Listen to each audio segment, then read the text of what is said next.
31절까지. 근데 좀 너무 길어서 제가 핵심적인 부분이 21절부터 31절까지 같이 읽었습니다.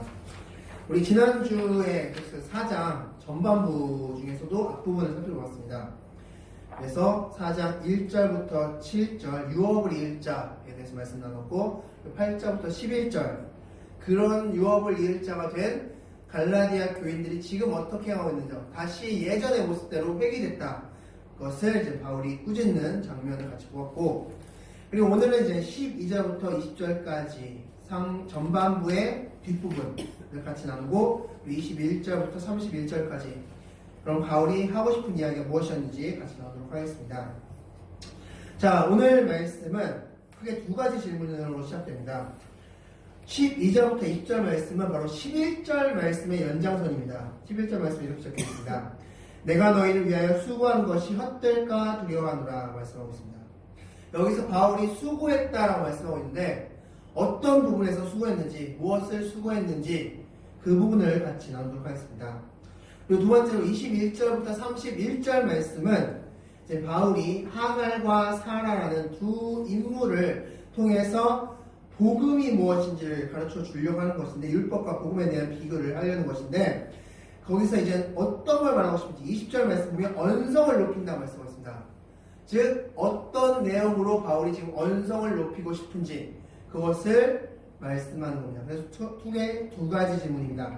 첫 번째 질문은 바울은 어떤 수고를 했을까? 두 번째 질문은 무슨 주제로 언성을 높이고 싶을까? 이 두 가지 질문에 대한 답을 한번 찾아보도록 하겠습니다. 먼저 첫 번째로 바울이 수고한 것은 무엇인가 라는 것입니다. 자, 12절부터 20절까지의 말씀을 또 세 부분으로 나눌 수 있는데 12절부터 15절까지는 과거, 그리고 16절부터 18절은 현재, 그리고 19절부터 20절은 미래의 부분입니다. 그래서 12절부터 20절까지 그렇게 나눌 수 있는데 먼저 과거부터 살펴보도록 하겠습니다. 우리 12절부터 15절 말씀인데 우리 한번 한 목소리로 12절부터 15절까지 한번 말씀을 같이 읽겠습니다. 시작! 형제들아, 내가 너희와 같이 되었은즉 너희도 나와 같이 되기를 구하노라. 너희가 내게 해롭게 하지 아니하였느니라. 내가 처음에 육체 약함으로 말미암아 너희에게 복음을 전한 것을 너희가 아는 바라. 너희를 시험하는 것이 내 육체에 있으되 이것을 너희가 업신여기지도 아니하며 버리지도 아니하고 오직 나를 하나님의 천사와 같이 또는 그리스도 예수와 같이 영접하였도다. 너희의 복이 지금 어디 있느냐? 내가 너희에게 증언하노니 너희가 할 수만 있었더라면 너희의 눈이라도 빼어 나에게 주었으리라. 아멘. 자, 지금 방금 읽었던 12절부터 15절 말씀 중에서 핵심이 있습니다. 핵심은 어떤 절일까요? 가장 핵심된 절. 12절부터 15절 말씀입니다. 바울이 과거의 갈라디아 교인들과 이렇게 살았고 이렇게 사역했다라는 것을 지금 12절부터 15절까지 보여주고 있는데 그 중에서 핵심되는 부분이 딱 하나 있습니다. 바울이 지금 말하고 싶은 부분.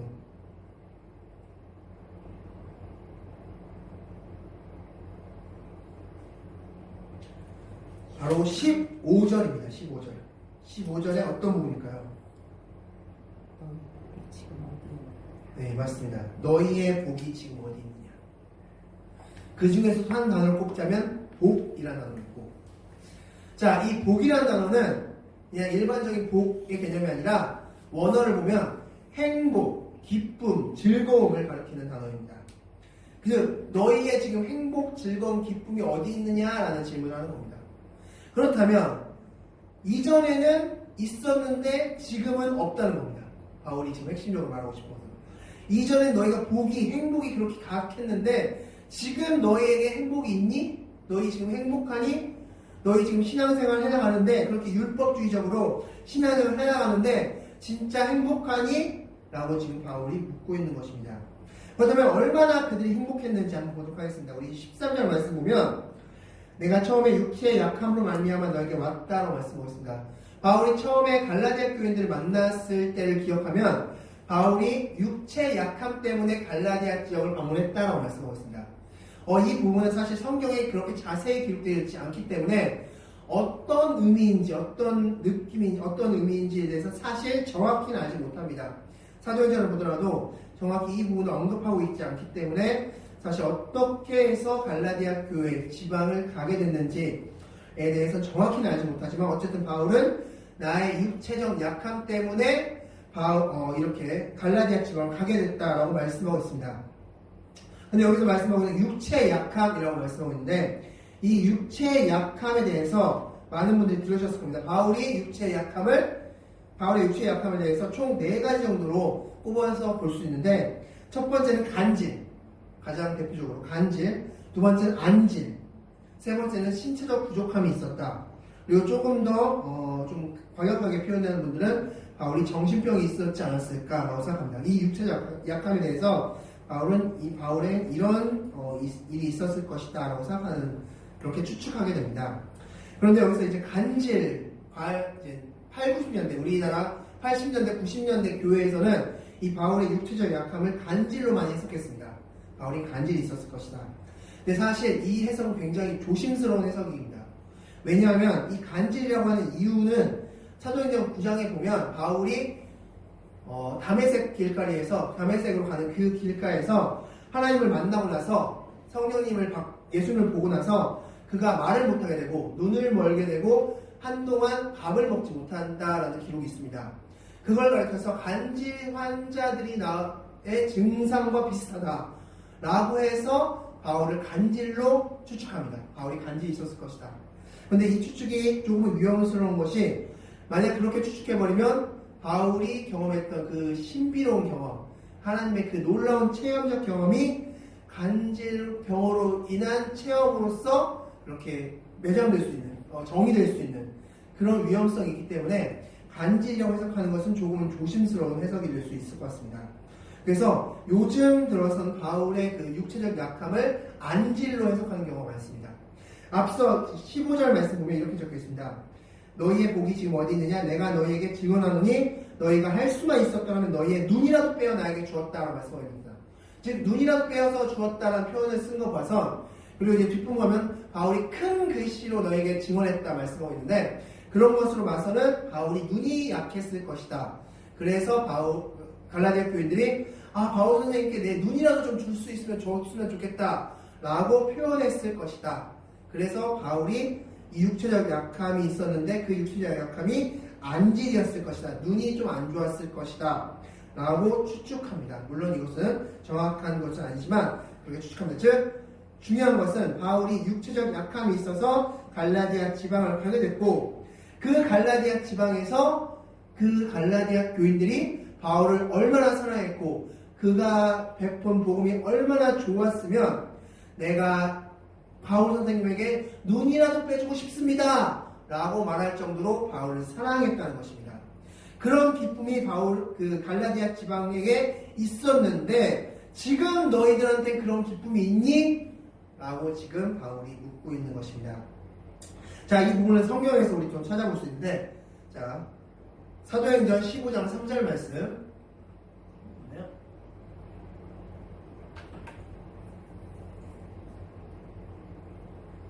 사도행전 15장 3절에서 4같이 한번 읽겠습니다. 시작! 그들이 교회의 전송을 받고 베니게와 사마리아로 다니며 이방인들이 죽게 돌아온 일을 말하여 형제들을 다 크게 기쁘게 하더라. 아멘. 자, 사도행전 15장 말씀은 이 갈라디아 사역이 끝난 이후입니다. 바울이 갈라디아 사역이 끝난 이후의 말씀인데 그때 갈라디아 지방의 사람들의 모습을 성경은 이렇게 표현하고 있습니다.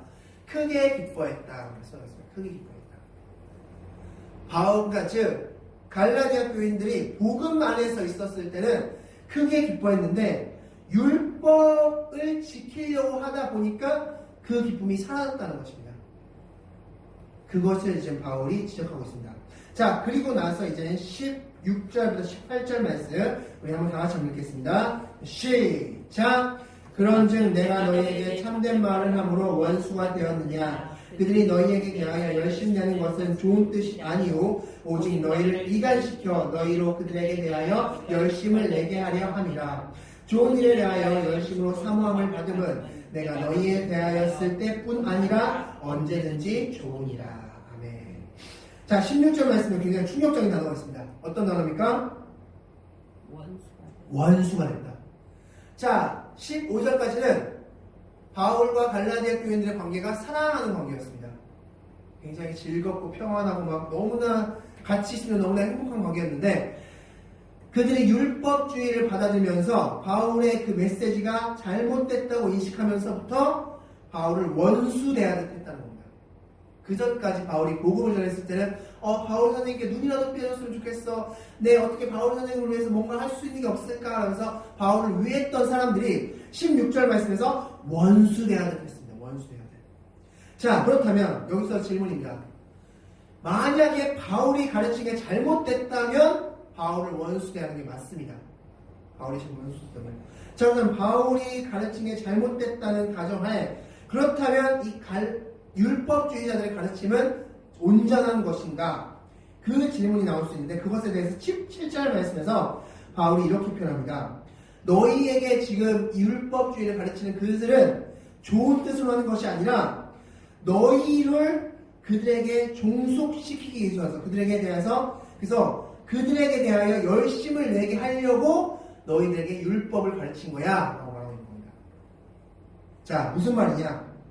이 말씀 조금 그때 당시 상황을 좀 이해할 필요가 있는데 이때 당시에는 사도행전 15장 말씀 보면 그때 당시에는 순회 전도단이라는 게 있었습니다. 순회 전도단. 어떤 것이었냐면 동네를 돌아다니면서 복음을 전하는 사람들이었습니다. 예. 복음을 전하는 사람이었는데 자, 근데 바로 된 복음을 그냥 전하면 됐었습니다. 그러면 너무나 좋았습니다. 그런데 이들이 바로 된 복음을 전하지 않고 잘못된 복음을 막 전하고 다녔습니다. 그 이유가 있습니다. 잘못된 복음을 전하는 이유가. 왜냐하면 이들이 복음을 전하고 나서 이제 헌금을 받는데 그 헌금이 그들에게 있어서 수입원이었습니다. 그 수입원을 좀 더 많이 불리고자 그들은 잘못된 복음, 즉 자신에게 종속될 수 있게끔 하는 그런 잘못된 메시지를 전했습니다. 쉽게 말해서 이단이라고 생각하시면 됩니다. 이단들이 이런 문구를로써 이제 사람들을 유혹하는 것을 보실 수 있을 겁니다. 한 번도 듣지 못한 요한계시록의 비밀, 요한계시록의 3가지 비밀을 알면 구원이 열린다. 뭐 이런 메시지, 이런 문구들. 자, 그럼 만약에 여러분이 정말 이 문구를 듣고 이걸 정말 믿게 된다면 여러분들은 그 이단에 빠지게 될 것이고 그 이단에 빠져나올 수 없을 것입니다. 왜냐하면 그 이단에서 가르쳐주는 그 요한계시록에 대한 비밀을 알아야지만이 내가 구원할 수 있다고 생각하기 때문입니다. 그래서 실제로 많은 이단에 간 사람들이 빠져나올 수 없는 이유, 잘못됐다는 것을 인지함에도 불구하고 빠져나올 수 없는 이유는 그런 메시지를 들었기 때문입니다. 그것이 거기에 있어만 구원이 될 수 있다. 거기에만 가야지 구원을 들을 수 있고 복음을 들을 수 있다는 그런 잘못된 가르침. 그래서 자신의 재산도 다 팔고 자신의 시간도 다 팔고 그리고 20대 청년들이 많이 가게 되는데 그 20대 청춘들을 다 버리면서까지 그렇게 하는 이유는 거기에만 복음이 있어 라는 가르침 때문이죠. 지금 순회 전도단의 규칙이 모습이 바로 지금의 이단과 똑같았습니다. 그래서 잘못된 복음을 막 전하고 다녔습니다. 그러면 그 복음을 잘못된 걸 들으면서 이게 옳다고 여기면 자신에게 종속되고 그 종속된 사람들이 또한 헌금을 내면 그 헌금이 자신의 수입원이 되기 때문에 그래서 수입원을 더 많이 벌고자 그들은 그런 일을 했다는 것입니다. 그래서 지금 바울이 그것을 지적하는 겁니다. 너희들을 위해서 그런 건 아니야. 그 순회 전도단들은 그들에게 종속되게 하기 위해서 너희들을 그들에게 종속하게 하기 위해서 그래서 그들의 배를 채우기 위해서 지금 이런 일을 하는 거야 라고 가르치고 있는 것입니다. 그것의 잘못됨을 가르치고 있는 것입니다. 그래서 18절 말씀에는 나는 그렇지 않다라고 말하고 있는 겁니다. 나는 그렇지 않다. 자, 이 나는 그렇지 않다 이 메시지는 바울이 서신서 곳곳마다 나옵니다. 데살로니가전서 2장 4절 말씀에도 나오고요. 골로새서 1장 28절 말씀에도 나옵니다. 나중에 여러분께서 찾아보시면 바울은 계속해서 나는 그들과 다르게 올바른 복음을 전하고 있고 하나님께서 주신 복음을 전하고 있고 너희들에게 이런 복음을 전하는 건 너희들을 세우기 위함이야 라는 것을 계속적으로 항변하는 것을 볼 수 있습니다. 자, 그리고 나서 이제 19절부터 20절 말씀 미래 부분에 대해서 같이 나누겠습니다. 19절 20절 다 같이 읽겠습니다. 시작! 나의 자녀들아 너희 속에 그리스도의 형상을 이루기까지 다시 너희를 위하여 해산하는 수고를 하노니 내가 이제라도 너희와 함께 있어 내 언성을 높이려 함은 너희에 대하여 의혹이 있습니다. 자, 19절 말씀에서 가장 중요한 단어가 뭘까요? 19절 말씀에서 핵심 부분.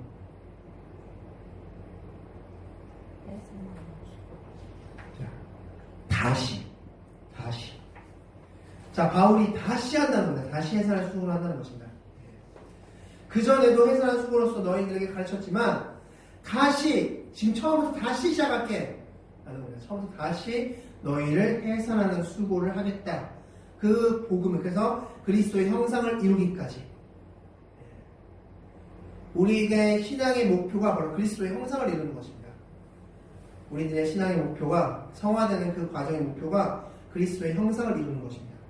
그때까지 다시 한번 해보겠다. 그러고 나서 2절 말씀에 내 언성을 높이겠다 말씀입니다. 자, 그렇게 해서 이제 바울이 얼마나 수고했는지를 같이 나누었고, 이제 20절 말씀에 내 언성을 높인다 말씀하고 있는데, 그렇다면 바울이 말하고 싶은 그 부분은 어떤 부분입니까? 언성을 높이고자 하는 그 메시지의 핵심은 무엇인가? 가 바로 21절부터 31절 오늘 본문 말씀입니다.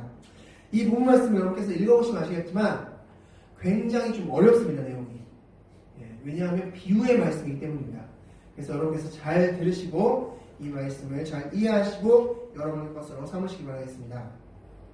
자, 21절 말씀을 다 같이 한번 읽겠습니다. 21절 말씀 다 같이 읽겠습니다. 시작! 내게 말하라. 율법 아래에 있고자 하는 자들아, 율법을 듣지 못하느냐. 아멘. 자, 율법 아래에 있고자 하는 자들아, 즉 율법을 지켜서 구원받고자 하는 자들아, 복음만 들어서, 즉 예수만 믿음을 통해서 구원받는 것이 아니라 예수 믿고 율법도 지켜야지만이 구원받는다고 그렇게 주장하고 그렇게 믿고 그렇게 살고 있는 자들아, 그들에게 지금 메시지를 주고 있는 것이죠. 율법을 듣지 못하느냐? 율법이 뭔지 모르느냐? 라면서 말하고 있는 것이죠. 자, 그러면서 22절부터 25절까지는 비유의 메시지입니다. 비유의 메시지. 자, 이 비유의 메시지가 어떤 메시지인지 설명드리겠습니다. 이 비유의 메시지는 창세기 15장부터 17장에 나오는 아브라함 이야기를 지금 가지고 와서 비유의 메시지를 하는 것입니다. 자, 창세기 15장 말씀 보면 하나님께서 아브라함을 찾아가십니다. 그래서 뭐라고 말씀하십니까? 너에게 약속의 자녀를 주겠다 말씀합니다. 약속의 자녀를 주겠다. 자, 그런데 10년이 지났습니다. 그 약속을 하신 지 10년이 지났음에도 불구하고 자녀가 생기지 않자 16절을 보면 사라가 자신의 여종인 하갈에게 아브라함과 동침하겠다고 합니다. 그래서 아브라함과 동침해서 자녀를 낳는데 그 자녀의 이름이 이스마엘이라는 자녀입니다. 자, 그렇게 이스마엘을 낳았는데, 그래서 아브라함이 그리고 나서 그냥 13년 동안 하나님께서 침묵하시다가 13년 후에 다시 하나님이 아브라함에게 나타나셔서, 아니 이스마엘이 너의 약속의 자녀가 아니라 내가 이제부터 약속의 자녀를 줄 텐데 그 약속의 자녀를 이름을 이삭이라 해 라고 말씀합니다. 그래서 아브라함이 그 다음 년도 아브라함이 100세 되었을 때 아브라함이 이삭을 낳습니다. 바로 그 스토리. 그리고 사라의 하나님이 15장에서 언약하시고 그리고 하갈을 통해서 이스마엘을 낳게 되고 하나님이 이삭을 명하시고 이삭이 태어나는 그 스토리. 창세기 15장부터 17장에 나오는 그 스토리를 바탕으로 말씀하고 있는데, 우리 핵심 말씀, 창세기 17장, 우리 핵심 말씀과 같이 나눠보도록 하겠습니다. 자, 다 같이 읽겠습니다. 시작! 하나님이 이르시되, 아니라 내 아내 사라가 내게 아들을 낳으리니 이름을 이삭이라 하라. 내가 그와 내 언약을 세우리니 그의 후손에게 영원한 언약이 되리라. 아멘. 자, 계속해서 강조되고 있는 게 언약이라는 단어죠. 언약. 바로 그 언약의 자녀가 바로 이삭이다라는 것입니다. 바로 이 스토리를 지금 바울이 가지고 와서 율법과 복음의 관계를 설명합니다. 자, 지금부터 잘 들어주시기 바랍니다. 우리 22절 말씀 다 읽겠습니다. 22절입니다. 시작! 기록된 바 아브라함에게 두 아들이 있으니 하나는 여종에게서 하나는 자유 있는 여자에게서 낳다 하였으며. 아멘. 두 아들은 바로 이삭과 이스마엘 두 아들입니다. 하나는 여종, 그 여종은 바로 하갈이고요. 자유 있는 여자는 바로 사라입니다. 여기서 왜 자유 있는 여자라고 표현했냐면 바로 죄에 종속되지 않는 여자라고 것이기 때문에, 즉 복음은 죄에 종속되지 않음을 말씀하고 있는 것입니다. 자, 그래서 23절 말씀 다 같이 읽겠습니다. 23절입니다. 시작! 여종에게서는 육체를 따라 낳고 자유 있는 여자에게서는 약속으로 말미암았느니라. 아멘. 자, 여종은 누구죠? 여기서 하갈이죠. 하갈. 하갈은 육체를 따라 낳고, 그래서 누구를 태어났습니까? 이스마엘이 탄생했습니다. 그리고 자유 있는 여자는 누굽니까? 사라죠. 사라는 약속으로 말미암아서 누구를 낳습니까? 이삭을 낳습니다. 자, 여기까지는 충분히 이해되실 겁니다. 자, 24절 다 같이 한번 읽겠습니다. 시작! 이것은 비유니 이 여자들은 두 언약이라. 하나는 신의 산으로부터 종을 낳은 자니 곧 하갈이라. 자, 이 여자들은 두 언약이라 말씀합니다. 두 언약이라. 무엇과 뭘까요? 그렇잖아요. 이 언약은 두 언약이라 바로 옛 언약과 새 언약입니다. 옛 언약은 율법이고요. 새 언약은 복음입니다. 즉 성경은 바로 언약책입니다. 언약책.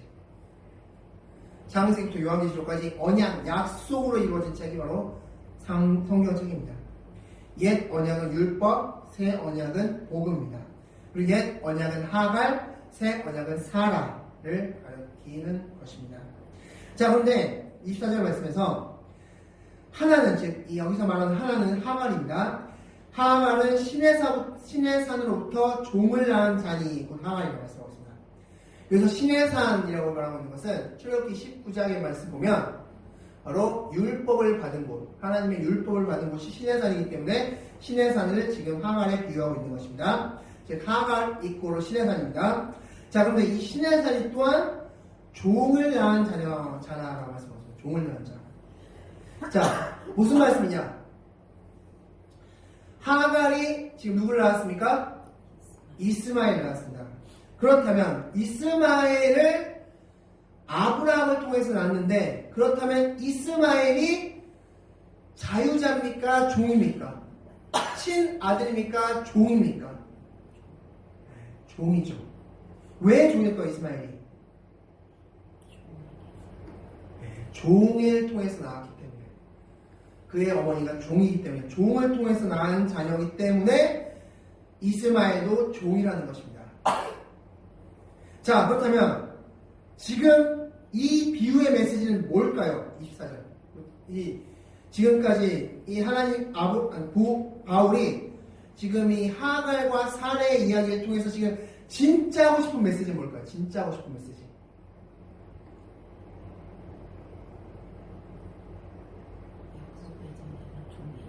율법에 있으면, 율법 아래에 있으면 어떤 존재라는 겁니까? 죄의 종이라는 것입니다. 죄의 종밖에 되지 않는다는 겁니다. 율법에 있으면. 자, 율법은 갈라디아서 3장에서 말씀하고 있듯이 율법을 통해서 우리는 무엇을 깨달았습니까? 내가 죄다. 내가 죄인이다. 자, 그런데 율법을 갈라디아서 3장에서 바울은 뭐라고 말하고 있습니까? 초등교사라고 말하고 있습니다. 율법 아래에 있으라고 말하고 있지 않습니다. 율법이 너희를 통해서 초등교사로서 너희가 죄인이야 라고 가르쳐 줬으면 그 다음에 어떻게 하라는 겁니까? 아, 너는 죄인이야. 그래, 나는 죄인이야. 아, 그래, 나는 이렇게 살 수밖에 없어. 나는 뭐 이렇게 될 수밖에 없는 운명인가 봐. 이러면서 거기에 주저앉으라고 말하고 있습니까, 바울이? 아니죠. 율법이 초등교사로서 그러한 가르침을 줬으면 그 가르침을 받아서 이제 점프해서 예수님께로 가라는 겁니다. 복음으로 가라는 겁니다. 근데 지금 갈라디아 교인들은 어떻게 하고 있다는 겁니까? 그 자리에 주저앉아 있다는 겁니다. 지금 내가 복음으로 너희를 자유 있는 자녀로 만들어줬는데 다시 회개해서 율법 아래에 완전히 눌러앉아서 너희가 지금 하갈을 통해서 이스마엘이 낳았듯이 그 이스마엘이 종의 자녀가 될 수밖에 없는 운명이듯이 지금 너희가 율법에 자리 잡고 있어서 죄의 종으로서만 살고 있느냐라는 것입니다. 지금 이렇게밖에 못 사느냐? 너희가 율법에 매여 있으면, 율법에 갇혀 있으면, 율법으로 구원 얻는다고 말하고 있으면 너희는 율법 아래에 있는 자가 될 수밖에 없다. 거기에서 끝날 수밖에 없다. 복음으로 가야지만이 너희가 진정한 구원을 받는다. 라는 것을 지금 말씀하고 있는 겁니다. 자, 우리도 마찬가지입니다. 우리가 죄인인 걸 알았습니다. 나는 죄인이다. 그럼 여기서 끝나야 됩니까? 난 죄인이야. 그래, 나 죄인이야. 나는 몹쓸 죄인이야. 하나님 앞에서 죄인이야. 여기서 끝나야 됩니까?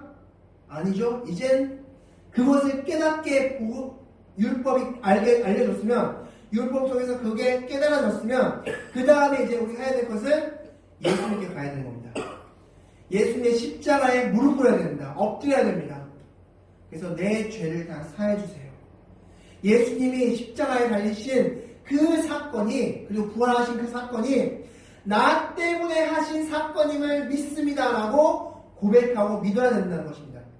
거기까지 나가야 된다는 것인데, 지금 갈라디아 교인들은 거기까지 지금 안 나가고 다시 돌아와서 율법에 매인 채, 나 율법을 잘 지켜서 구원받을래, 율법을 잘 지켜서 구원받아 볼래 라고 하고 있다는 것입니다. 그래서 지금 바울이 하갈과 사라라는 두 이야기를 통해서 지금 너희들이 그렇게 율법에 매여 있으면, 율법 아래에만 있으면 하갈이 이스마엘을 낳아도 그 이스마엘을 이 종일 수밖에 없는 것처럼 너희가 죄의 종일 수밖에 없다. 거기서 끝날 수밖에 없다. 거기서 갇힐 수밖에 없다. 라고 가르쳐 주고 있는 것입니다. 바로 이 메시지입니다. 즉, 우리가 이 바울의 메시지를 잘 들으셔서 여러분도 만약에 나는 죄인이야로 만약 끝나가고 있다면, 거기에 멈춰서 있다면, 그리고 율법을 행함으로써 내가 거룩해지고 의롭게 되고 하나님께 인정받으려고 하고 있다면, 아니요, 예수님께 가야 되는 것입니다. 예수님께 무릎 꿇어서 예수님을 통한 의로움, 예수님을 통한 축복, 예수님을 통한 구원을 얻어야 된다는 것입니다. 그것을 지금 바울이 말해주고 있습니다.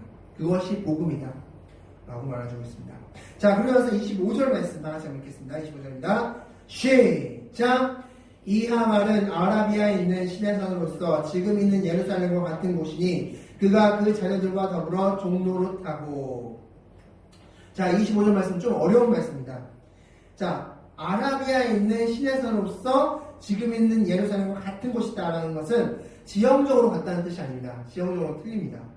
자, 이 말씀 무슨 뜻이냐면, 지금 율법주의자들이 어디서 올라왔다, 난 어디서 출신이다라고 말하고 있습니까?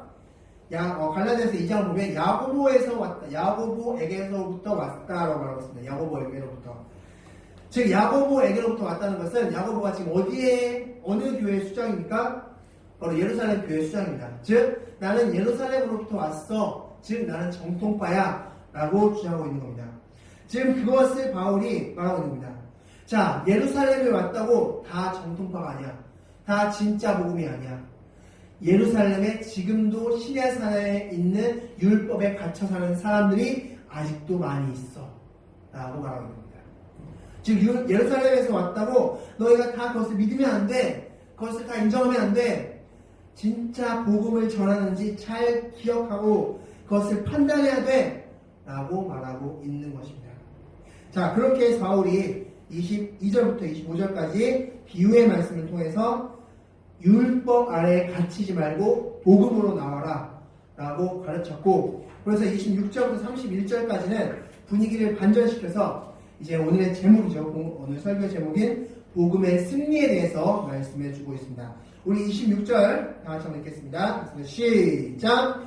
오직 위에 있는 예루살렘은 자유자니 곧 우리 어머니라. 위에 있는 예루살렘은 어딜까요? 위에 있는 예루살렘? 바로 계시록 21장에 나오는 새 예루살렘, 천국. 복음을 통해서 갈 수 있는 바로 천국입니다.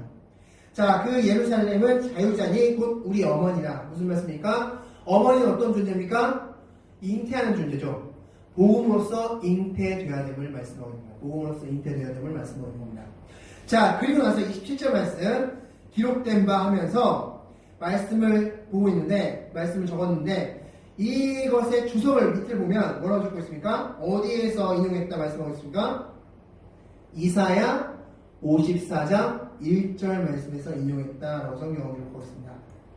자, 갑자기 바울이 이사야 54장 1절 말씀을 인용합니다. 왜 인용할까요? 갑자기 설명하다가 갑자기 54장 1절 말씀을 인용합니다. 자, 54장 1절 말씀, 이사야 54장 1절 말씀 어떤 말씀이냐면 그 앞장이 몇 장이죠? 그러면 54장 앞장이 자, 53장의 중요한 메시지 있죠. 53장에 너무나 유명한 말씀. 그의 즐거움 하면서 바로 예수님의 탄생을 메시지하고 있습니다. 예수님께서 십자가 달리시고 고난받으신 것은 다 우리의 죄 때문이다. 연한 가져왔다. 이러면서 예수님의 탄생, 예수님의 사역을 예언합니다. 그리고 나서 54장 이하부터는 그런 예수님, 보잘것없이 보여지는 그 예수님이 어떻게 한다? 승리한다. 이것이 54장 이하의 말씀입니다. 즉 쉽게 말해서 지금 바울이 54장 1절 말씀을 인용하는 이유는 무엇이냐면 복음이 승리한다는 걸 가르쳐주기 위해서. 지금은 율법이 맞고 율법을 지켜서 뭔가 맞는 것 같이 보이지만 결국에 가서 복음이 승리해 라는 것을 가르쳐주고자 이사야 54장 1절 말씀을 인용하는 것을 볼 수 있습니다. 자, 그리고 나서 27절 말씀, 28절 말씀, 형제들아 너희는 이삭과 같이 약속의 잔다 라고 말씀하고 있고, 그리고 나서 29절부터 30절 말씀은 결단의 말씀입니다. 결단의 말씀. 우리 다 같이 한번 이 말씀 같이 한번 29절 30절 다 같이 읽겠습니다. 시작! 그러나 그때 육체를 따라난 자가 성령을 따라난 자를 박해한 것 같이 이제도 그러하도다. 그러나 성경이 무엇을 말하느냐? 여종과 그 아들을 내쫓으라. 여종의 아들이 자유있는 여자의 아들과 더불어 유업을 얻지 못하리라 하였느니라. 아멘. 자, 창세기 21장 말씀 보면 사라가 그것에 대해 불평하죠. 이스마엘이 이삭을 막 괴롭히니까 희롱하니까 사라가 아브라함에게 이스마엘 좀 내쫓았으면 좋겠습니다 라고 해서 아브라함이 그의 어머니 하갈과 이스마엘을 내쫓는 장면이 나옵니다. 바로 그것을 인용하면서 30절 말씀에서도 너희도 그것처럼 율법주의자들을 내쫓아라 라고 말하고 있는 겁니다.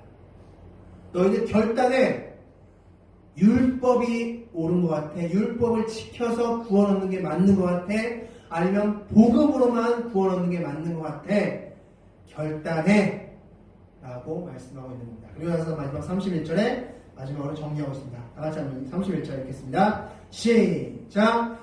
그런 형제들아 우리는 여종의 자녀가 아니오 자유있는 여자의 자녀니라. 우리는 어떤 자녀다? 자유있는 여자의 자녀. 즉 죄에 묶여있는 자가 아니라 죄에서 해방받은 자, 즉 복음으로서 구원 얻는 자라는 것을 메시지로 주고 있습니다.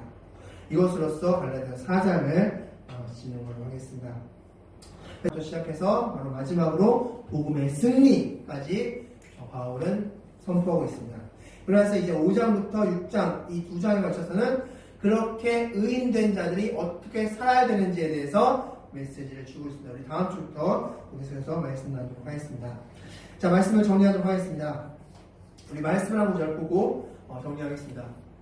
우리 느헤미야 8장 10절 말씀 다 같이 한번 읽겠습니다. 우리 하반절 다 같이 읽겠습니다. 시작! 이날은 주의 성일이니 근심하지 말라. 여호와를 인하여 기뻐하는 것이 너희의 힘이니라 하고. 자, 우리가 신앙생활을 해나감에 있어서 가장 중요한 것, 하나님께서 제일 좋아하시는 것은 무엇일까요? 뭔가 내가 뭔가를 많이 하는 거? 아닙니다. 여호와를 인하여 기뻐하는 겁니다.